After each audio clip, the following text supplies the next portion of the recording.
Welcome to Kayfabe Wrestling Talk. I'm watching October 14th, 2024, Monday Night Raw. And just to let everybody know, this is all spoilers. Watch the episode. I'm not doing every single detail.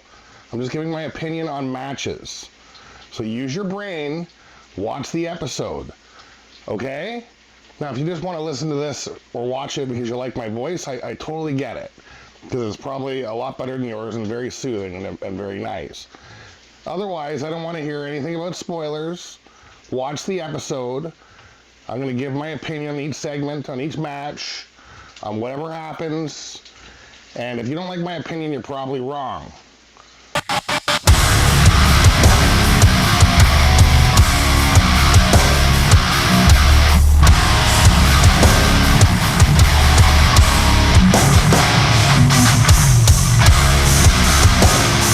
Welcome back to Kayfabe Talk, and remember, if you don't like it, you're wrong. Monday Night Raw starts out with Rhea Ripley marching down to the ring, and obviously she wants a piece of Liv Morgan. She got screwed, in her mind, out of the title, although she let her emotions get to her bad blood, let's face it. Obviously, she wanted a piece of her. She wants to get that title back, and she calls her out, and who comes down? Tiffy time! Former gymnast, incredibly talented, really personable, likable. She's, for some reason, like one of the most likable women's wrestlers on the card. Tiffany Stratus coming down and telling her, because, you know, she's hooked up with the other monster, Nia Jax. She's, you know, stay out of Nia Jax's business. This is Tiffy time. This isn't Rhea time. And, well, of course, Miss Rodriguez and Liv Morgan come out and beat them both up. And Miss Liv really showed her talent and class. It was amazing. Just take them out. Don't let them talk about you like that. And what happens? Well, this sets up a tag team match. You got Rhea Ripley complaining to Adam Pearce, I want them both. And Adam Pearce says, you can't do it alone. She thinks she can. And he walks up to complain, Tiffy time! So now we got a tag team match with the incredible Tiffy and the ass-kissing Rhea Ripley right now. I don't know why. She's got to stop doing that. I know. You got to sell some t-shirts or whatever. But either way, we got a main event, and it's going to be a slobber knocker. Cut to tag team championship match. Jade Cargill, Bianca Belair versus Io Sky and Kairi Singh. Damage Control, though that tag team is the most talented tag team on the card. Exactly. They need to be featured so much more. I know one of them was champion for a while, but the fact that they're not main stays, the fact that they don't both have belts and the tag team belt, these guys are incredibly talented against, you know, Jade Cargill. She's just strong. You know, give her a few years, she'll be taking people down, and she's not going to be nicey nice, I don't think, once she gets a little bit of confidence in her. But right now, she's a bit stiff.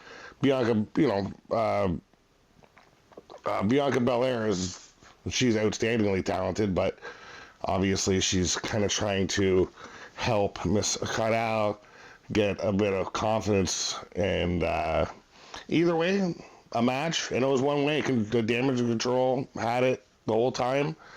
I thought they were going to win. I was like, just take it off of them. It would be so much better if Damage Control won this. But Damage Control got involved with a little altercation with a couple NXT girls. I guess they just made the main roster. Miss Jackson, and I forget the other one's name. I think it's like something Lashes. There's lashes in it. Incredible lashes. She has some good lashes, though. Some really good lashes. And they, you know, they punched Damage Control, threw them in the ring, and then that was it. They got pinned, and that was the end of their title chance of that night. It was turning into a half-decent match, but, of course, outside interference. What are you going to do? you're gonna have to pin them. I mean, dude, Jade Cargill and Bianca Belair are showing their true colors. They don't mind getting a little help from the outside. They took it. They took the opportunity. They won that. And I do the same thing. It just shows that they're not as nicey nice and happy as they perceive themselves in front of the audience to, again, try and sell t-shirts and pander and all that kind of stuff. So obviously you see this or you're an idiot. That being said, Bianca Belair, Cargill, still champions, tag team titles. Welcome back to Kayfabe Wrestling Talk. Got a lot to cover here. Adam Pearce and Bronson Reed just had the weirdest interview I've ever seen in my life on TV. For some reason, they were sitting on a patio on patio furniture. Why? I don't know. Maybe to show the size of Bronson Reed because he looked like he was going to bust that chair.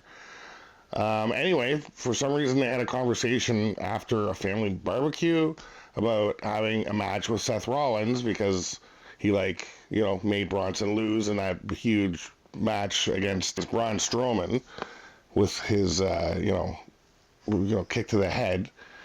And for some reason, Adam Pearce doesn't want to give him the match for some reason because he destroyed the arena, but he put him in a match against the guy that's hardcore. So of course they're gonna destroy. I don't understand.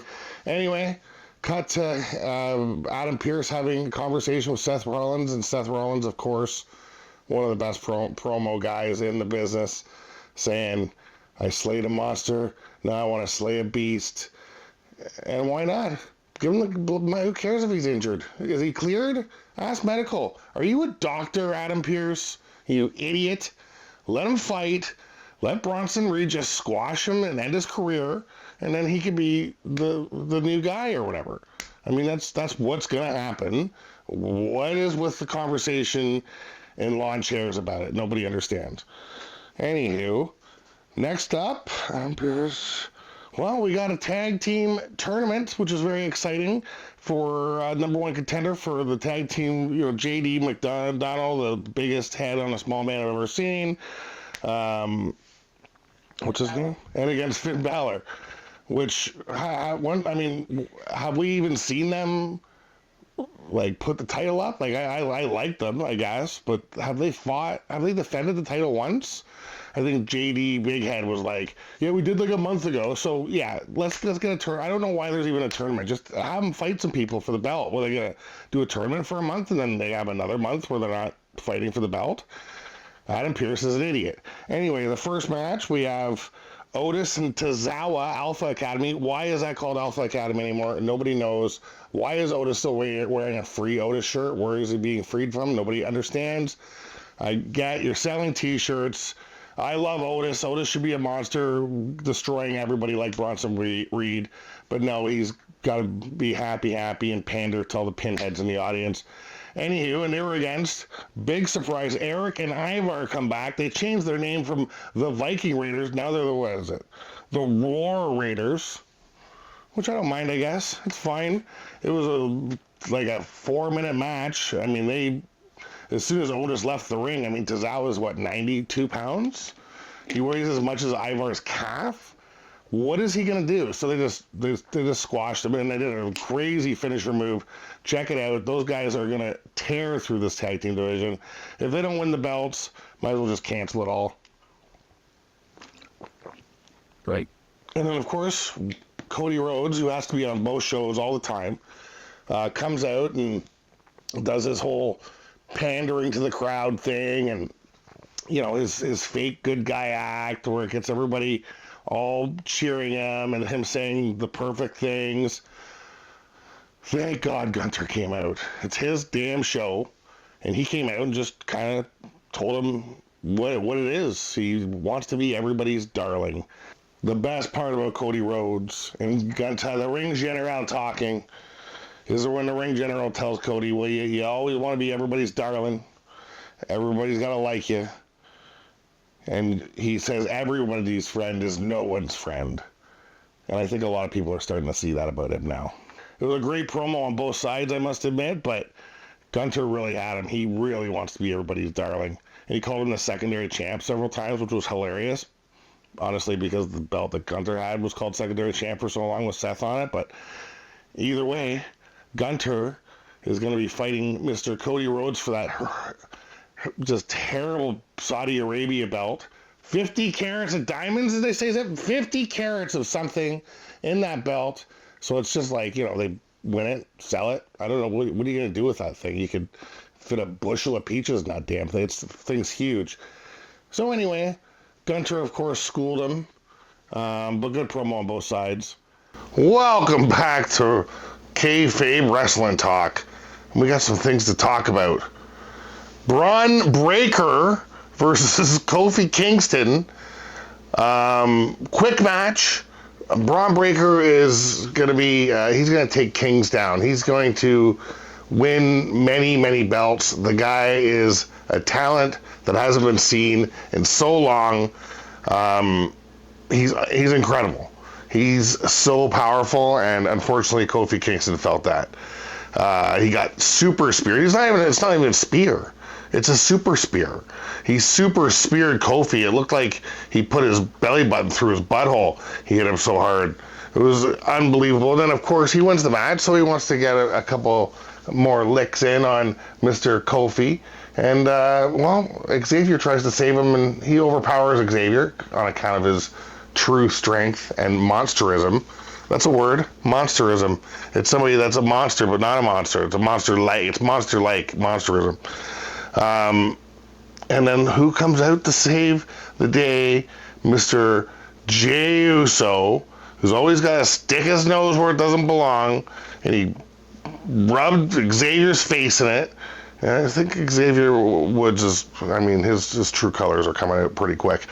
But the big story is Jey Uso walking around the back, opens up a door, and who's sitting there? His brother Jimmy. He just wants to have a talk to his little brother. I think he's 2 minutes younger. Just want to have a little talk with him. Nope. What happens? He walks away. Well, he caught him in the hallway, and Jimmy still just wanted to talk to his lovely brother. And Jay said, "Get out of my face!" and then walked away so he wouldn't talk to him. So we'll see. I'm assuming they'll talk eventually. Hopefully. Oasis got back together. Anything's possible, I guess.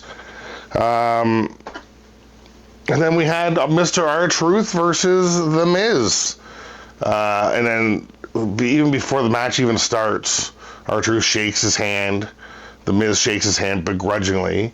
And Final Testament, Karrion Kross, he's just an energy sucker out of everything. I don't know why he's around. You look at them and you want to like them because they're so evil, but oh my God, he has zero charisma, that guy. Anyway, he comes out with the Authors of Pain and distracts The Miz, and they're trying to help him. R-Truth rolls him up, tries to hug everybody and leave, and Mr. Karrion Kross tells the, Authors of Pain. Great tag team. They got to get away from that energy sucker. They throw him back in, and then The Miz gives him a little beating. So I guess The Miz is The Miz again. The guy changes sides more than the Big Show. I mean, it's incredible. Anywho, we got the main event coming up. Welcome back to Kayfabe Talk. If you don't like it, you're wrong. We got Tiffy Stratton with Rhea Ripley versus Raquel Rodriguez and Liv Morgan. This match started out as a banger. I mean, we got Liv, we got Liv, we got Ripley, we got Tiffy time. Rodriguez, for me, is a bit unproven. Again, a bit stiff. I'm not sure if she's going to make it in this WWE world, but she uses her power pretty good, so she might. The match started great. Miss Rodriguez throwing Liv outside of the ring on top of Tiffy time and Rhea Ripley. That was amazing. But then, of course, Nia Jax has to make an appearance, which makes sense because everybody's trying to get her and she's trying to protect Tiffy time, and she saw Tiffy time getting her butt kicked. She ran down, knocked over Rodriguez, knocked over Ripley, went in the ring, pretty much kicked the crap out of everybody until she got a soccer headbutt from Ripley. Ripley gave her a mean headbutt. But Tiffy time, or Liv Morgan, as Ripley's trying to body slam Nia Jax, Liv Morgan takes Jax's knees out and lands right on Miss Ripley. And she just went after Ripley with Nia Jax standing there like Godzilla over her, ready to eat her. Just picks her up, gives her a headbutt, beats the crap out of her. Because Nia Jax, she don't like anybody in that ring. She knows how to be competitive. No friends. Tiffy time, she's her kind of right, she's kind of, I don't know, right-hand man, I guess. So Tiffy time's cool, but otherwise, no friends. She gives Liv Morgan a splash, bonsai drop in the corner, looks at Tiffy, he's like, what are you waiting for? Tiffy runs, grabs her money in the bank, was about to cash it in, and the greatest boyfriend of all time, Mr. Dominic Mysterio, comes down and just grabs Liv Morgan, carries her out. God, those two love makes me cry sometimes. It's so romantic. He saved her butt, though. She was about to lose that title at Tiffy time. And, well, Dominic Mysterio is going to be a very happy man tonight because he's got a little bit of happy Liv next to him. So that's all I got to say about that. Make sure you like and subscribe. Let me know what you think of my amazing opinions. And if you don't like it, again, you're probably wrong. Bye.